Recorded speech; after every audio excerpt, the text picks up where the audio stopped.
Aqui a Miriam pergunta. Ela fez várias perguntas, eu vou responder só uma. Assistindo a uma palestra sobre filosofias orientais, eu experimentei um estado alfa muito intenso durante alguns momentos, depois que o palestrante nos convidou a entoar o Om.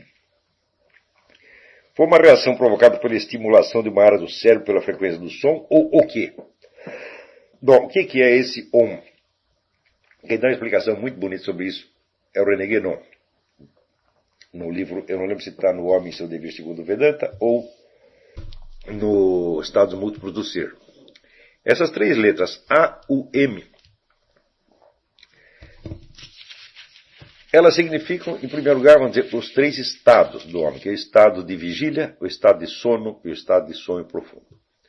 Esses três estados, por sua vez, eles simbolizam três dimensões do ser, que é, vamos dizer, o mundo dos seres sensíveis que estão presentes aqui, vamos dizer, o mundo, vamos dizer, intermediário das possibilidades, vamos dizer, mescladas,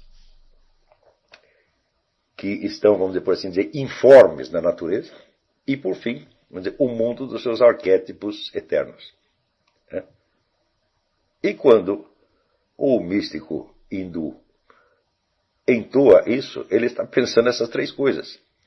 Né? Mas na medida em que ele entoa, ele não está apenas pensando. Né? Ele está vendo no seu próprio corpo a manifestação sonora desses três planos de realidade. Portanto, e por isso mesmo, existem várias maneiras de você meditar este som. Quando você...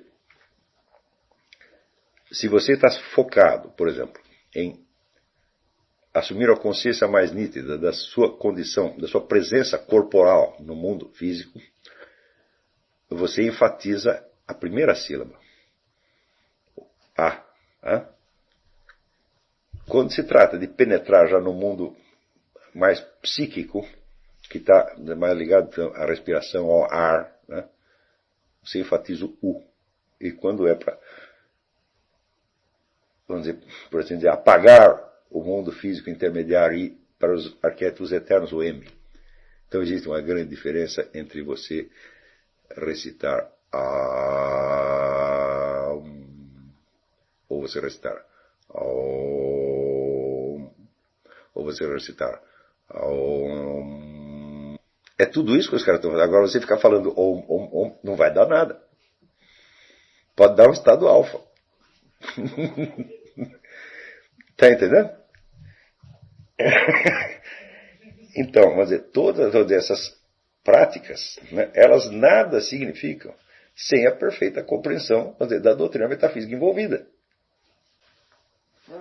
Acontece, vamos dizer, felizmente, né, a estrutura de muitos exercícios, recitações, né, preces, jaculatórias, etc., ela condensa simbolicamente tudo isso. Então, de certo modo, você pode dizer que esses três sons, eles são esses três mundos, né?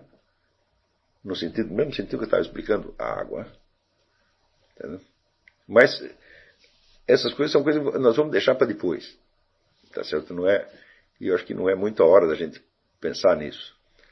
E você ver aqui, em qualquer prática mística autêntica, você tem, antes de você se entregar às práticas, existe uma pregação.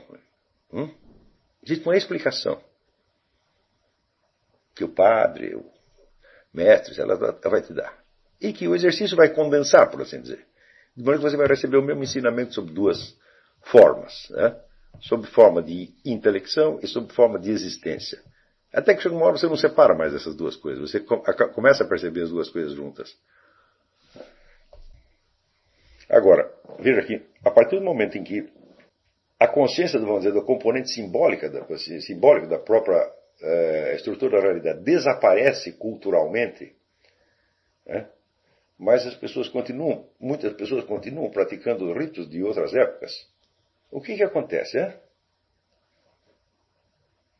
Elas estão fazendo os gestos certos, mas às vezes com a explicação errada. Então, e se começam a fazer isso, significa que daqui a pouco o que são, vamos dizer, os rituais autênticos, genuínos, o que é uma imitação? Você não percebe mais isso aí. Quer dizer, quando, por exemplo, aparecem as pessoas falando do Padre Maciel, o carisma do Padre Maciel, eles não sabem mais o que é carisma. Carisma é expulsar os demônios, é conectar você com o Espírito Santo. Quer dizer, é você fazer alguma coisa que é espiritualmente eficiente. E essa eficiência espiritual se traduz o quê? Numa eficiência material. Agora, se o clero perder os carismas, bom, ninguém mais sabe o que é carisma. Então, o carisma começa a ser usado no sentido do Lula. O Lula é um líder carismático, quer dizer, um sujeito que atrai pessoas, atrai dinheiro. Né? O Padre Maciel atraiu um monte de dinheiro, isso é carismático pra caramba. Né? Vai ver a conta bancária dele, você vai ver o carisma. Então, as pessoas não sabem mais do que estão falando. Então, começam a preencher os antigos elementos da tradição religiosa com explicações e com pretextos médicos, psicológicos, sociológicos, etc, etc. Como essas pessoas que dizem que no Antigo Testamento a carne de porco foi proibida porque fazia mal. E certamente, vamos dizer, é uma brincadeira, mas muitas pessoas acreditam mesmo nisso. Quer dizer que havia só um motivo material para isso. Né? Aqui, a Miriam também pergunta.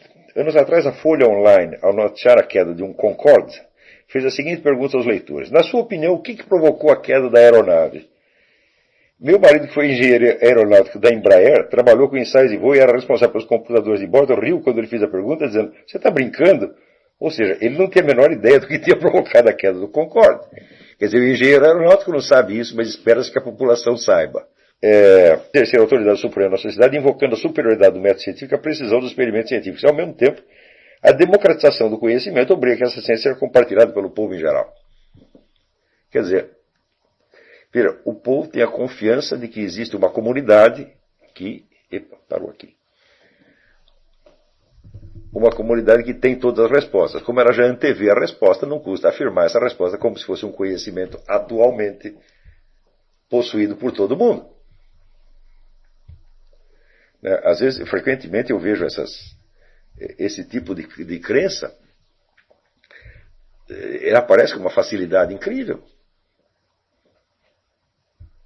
Aquilo que a pessoa imagina que todo mundo sabe, imagina que algo que a comunidade científica sabe, e que já disseminou, e que já espalhou para todo mundo sabe. Então, por exemplo, assim, todo mundo sabe que a astrologia não funciona. Eu não sei. Eu estudei o assunto anos a fio, até hoje eu não sei. Mas todo mundo sabe. Então o que é isso aí? É uma aposta na autoridade. E quando as pessoas fazem essa aposta, elas fazem, vamos dizer, com um sentimento de certeza artificial que é tanto mais intenso quanto mais incertas elas estão por dentro. Porque esta afirmação serve para tampar o abismo da incerteza. Ora, mas é o abismo da incerteza que nos abre para o conhecimento, meu Deus do céu. Aristóteles dizia que o conhecimento começa com o espanto. Você não quer ficar espantado, você não vai saber nada. Quer dizer, você já está tranquilo, você já tem as respostas, porque a ciência disse isso, a ciência disse aquilo.